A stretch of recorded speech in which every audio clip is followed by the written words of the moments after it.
In this project, I'm conducting a cyber threat intelligence investigation to identify malicious infrastructure, analyze indicators of compromise, and uncover how an attack operates. Before starting my investigation, I'm setting up folders and files to keep everything organized. I'm creating a main folder called Threat Intelligence Portfolio, along with 3 subfolders for my phishing investigations, malware analysis, and threat actor profiling.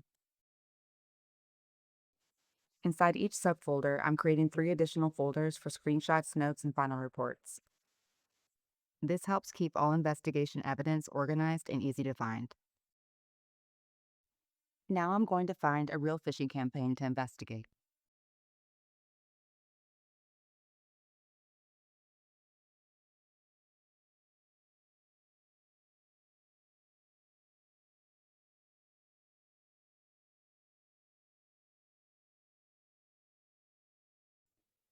The goal is to identify a phishing website that impersonates a legitimate login page and can be analyzed further.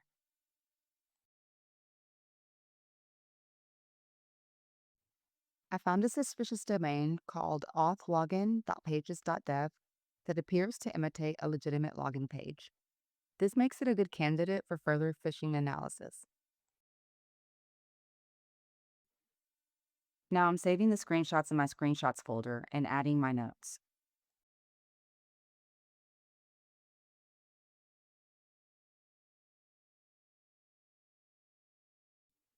These findings suggest that the domain may have been created to impersonate a legitimate login service and collect user credentials. Next, I'm running the domain in VirusTotal.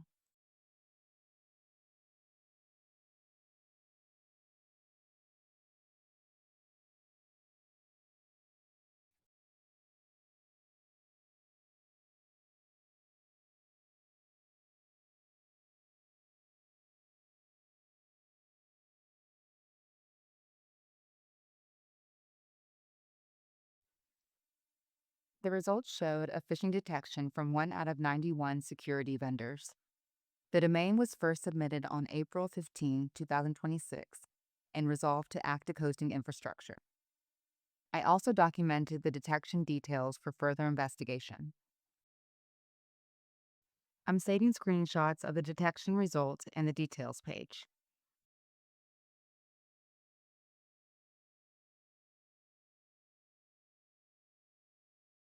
And I'm adding the results to my notes. The VirusTotal results confirm that the domain was active and provide additional infrastructure details that support further investigation. Next, I'm looking up the domain's WHOIS registration details.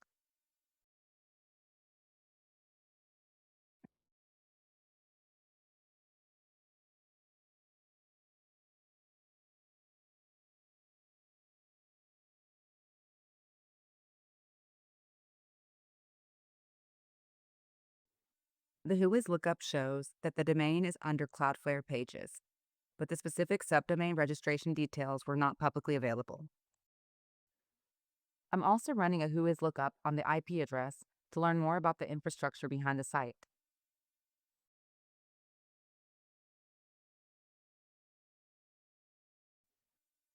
The results show that the IP address belongs to Cloudflare and is located in San Francisco, California. I'm saving both screenshots and I'm adding the results to my notes.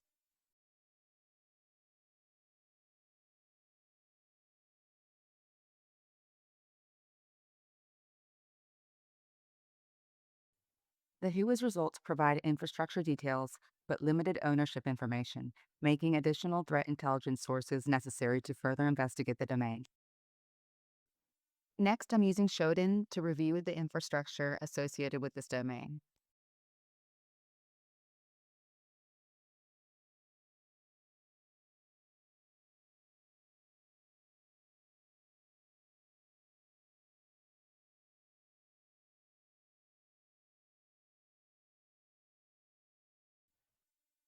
The Shodan results show that all 3 IP addresses are hosted on Cloudflare's infrastructure in San Francisco, California.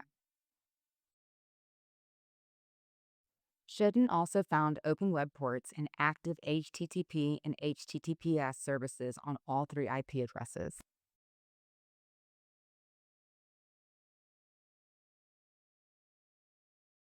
This shows that the infrastructure is actively serving web traffic and helps us better understand the environment supporting the phishing website.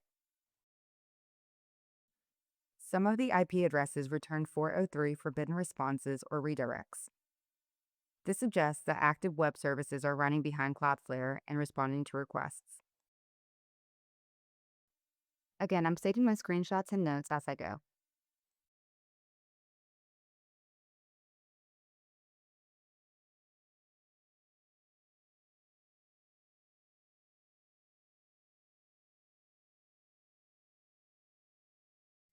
The Shedden results provide additional infrastructure details about the IP address and confirm that it is associated with web hosting services.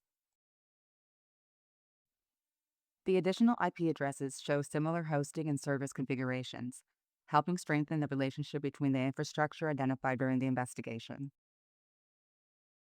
Next, I'm using Alien Vault to investigate all three IP addresses connected to this domain. I'm also checking to see if any of these IP addresses have been reported or linked to phishing activity.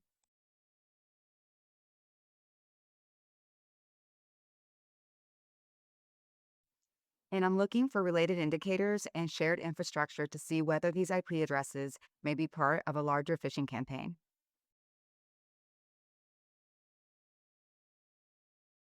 The OTX results show that none of the investigated IP addresses have any active threat pulses associated with them. However, each IP address is linked to a large number of pages.dev domains and URLs, showing that the infrastructure is shared by many different sites hosted through Cloudflare. Several of those domains appear to be suspicious or phishing related, so I'm documenting them as related indicators for further investigation. I'm saving those screenshots and adding to my notes.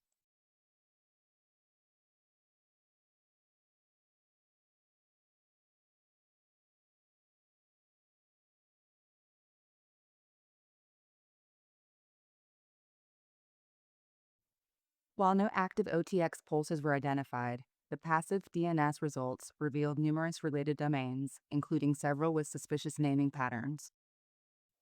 This information helps provide additional context about the infrastructure identified during this investigation. Finally, I'm creating my phishing investigation report. In this project, I investigated a suspected credential phishing campaign involving the domain auth.login.pages.dev. The domain was flagged as malicious by Google Safe Browsing and was active at the time of analysis. The site displayed a login theme page and shared infrastructure with several other suspicious domains, suggesting possible phishing activity. I then mapped my findings to the MITRE ATT&CK framework, identifying techniques related to phishing, credential harvesting, and the infrastructure used to support the campaign. Based on these findings, I recommend blocking the identified indicators, monitoring for related activity, and increasing user awareness of phishing threats through training. Now that the phishing investigation is complete, I'm moving on to the malware analysis portion of the project, where I'll examine the sample's behavior, network activity, and indicators of compromise. This time, I'm looking at how a malicious file behaves when it's executed and what activity it performs on the system.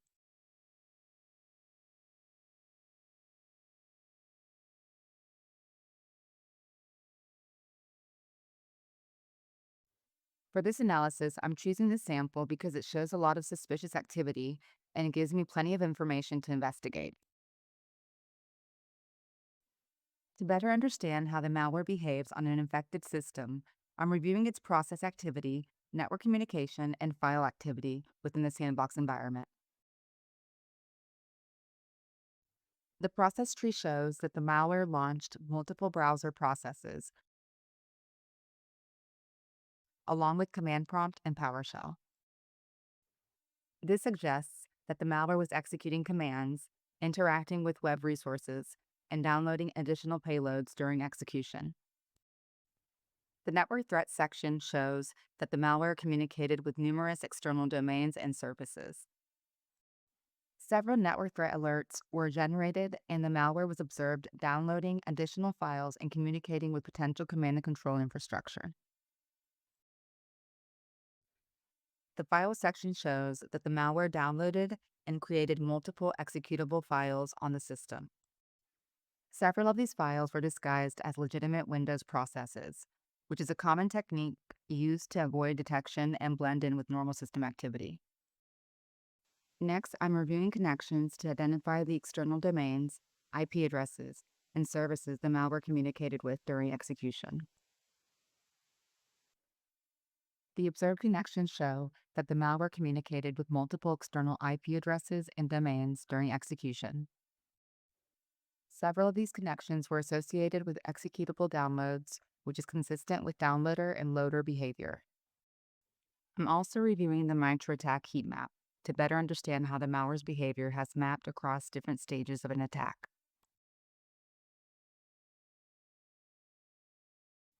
The MITRE ATT&CK results identified several techniques associated with malware activity.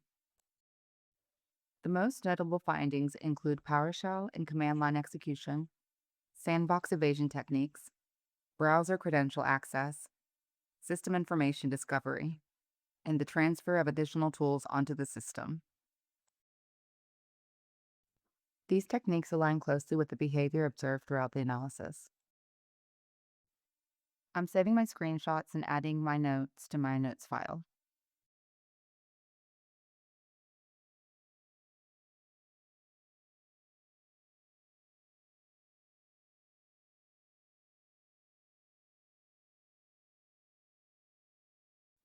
The ANY.RUN results indicate that the sample exhibits behavior commonly associated with credential theft and remote access malware.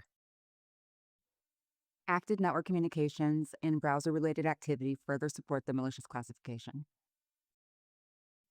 The behavioral indicators show that the malware executed additional processes, contacted external infrastructure, and exhibited activity consistent with credential theft and command and control communications.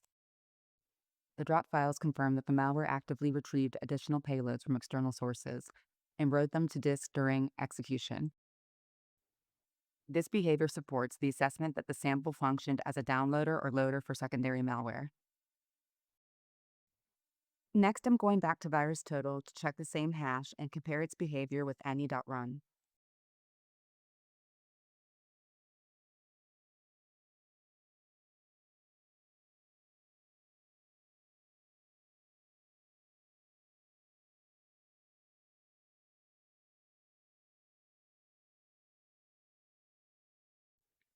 VirusTotal showed a strong detection rate, with 49 out of 70 security vendors classifying the file as malware. Many security vendors flagged the sample as a Trojan downloader, supporting the suspicious activity observed in the Sandbox analysis. One thing that stood out to me was the file's timestamp, which is set to the year 2088. Since that's clearly not a realistic date, it may have been altered to hide information or make the file harder to analyze. I also found that the malware was distributed inside a zip archive named bomb.exe, which is a common technique used to deliver malicious files and encourage users to execute them. The VirusTotal Behavior tab confirmed many of the same behaviors observed in ANY.RUN, including process activity, network communication, and the downloading of additional files. I'm saving my screenshots and comparing my notes.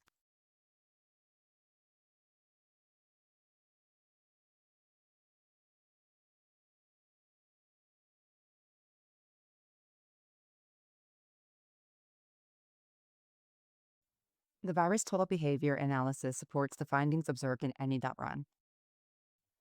Similar process activity, network communications, and command and control indicators were identified across both platforms, strengthening the overall analysis.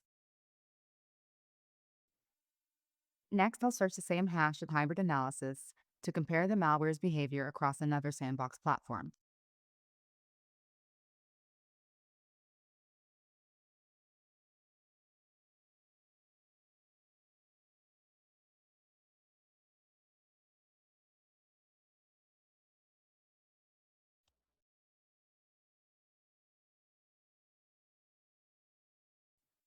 Hybrid analysis also classified the sample as malicious, with a detection rate of 76%.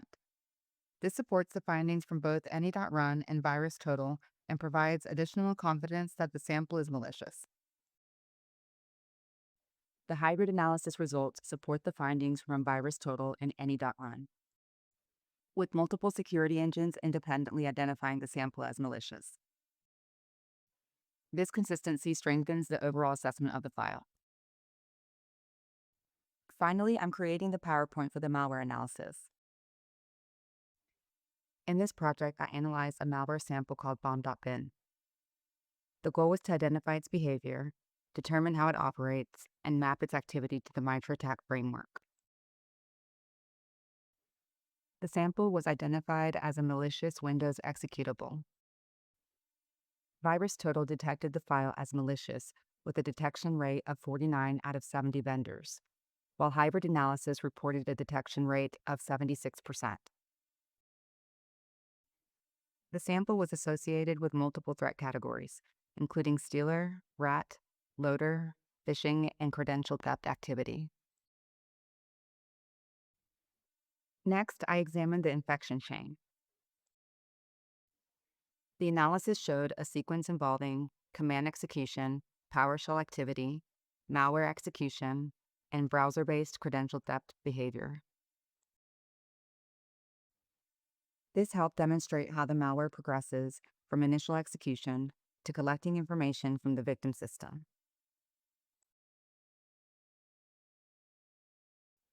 I then reviewed the network indicators of compromise. During execution, the malware communicated with multiple external domains and services. Network threat alerts indicated malware downloads, suspicious outbound connections, and possible command and control activity. These indicators can be useful for detection and threat hunting efforts. To better understand the malware's behavior, I mapped the findings to the MITRE ATT&CK framework. The heat map highlighted techniques related to spear phishing, PowerShell execution, credential theft, web-based command and control communications, and malware downloads. This provided a visual overview of how the malware operated across different stages of an attack. Based on the findings, I would recommend blocking the malicious indicators, monitoring for related activity, checking for persistence, and investigating any systems that may have been compromised. Now I'm moving into the threat actor section of the project. I'm using the MITRE ATT&CK website to research Lazarus Group, a well-known North Korean threat actor. My goal is to learn more about the group's tactics, techniques, and attack methods, while gaining a better understanding of how real-world threat actors conduct cyber attacks. While researching Lazarus Group, I found that some of their known attack techniques were similar to the activity I observed during my malware analysis. These include phishing, credential theft, PowerShell execution, malware downloads, and communication with external servers. I'm now saving my screenshots for my threat actor profile and adding my notes.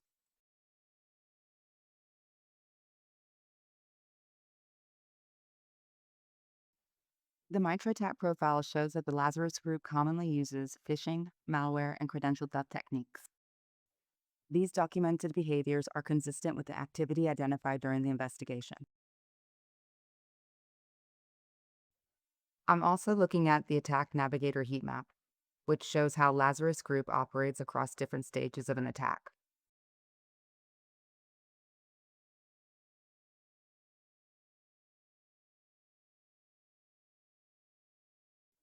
This heat map shows how Lazarus Group operates throughout the attack lifecycle, from initial access to command and control activities.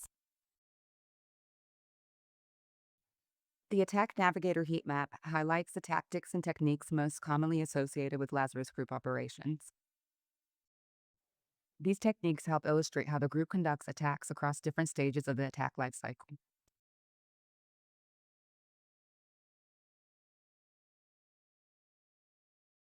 To better understand how advanced threat actors operate, I've researched Lazarus Group using the MITRE ATT&CK framework.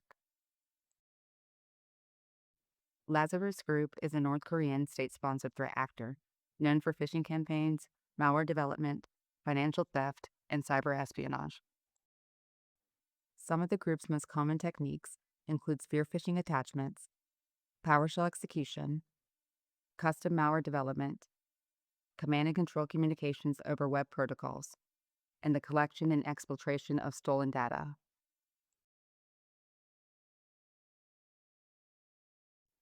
I compared the techniques observed in the bomb.bin malware analysis with techniques documented for Lazarus Group and MITRE ATT&CK.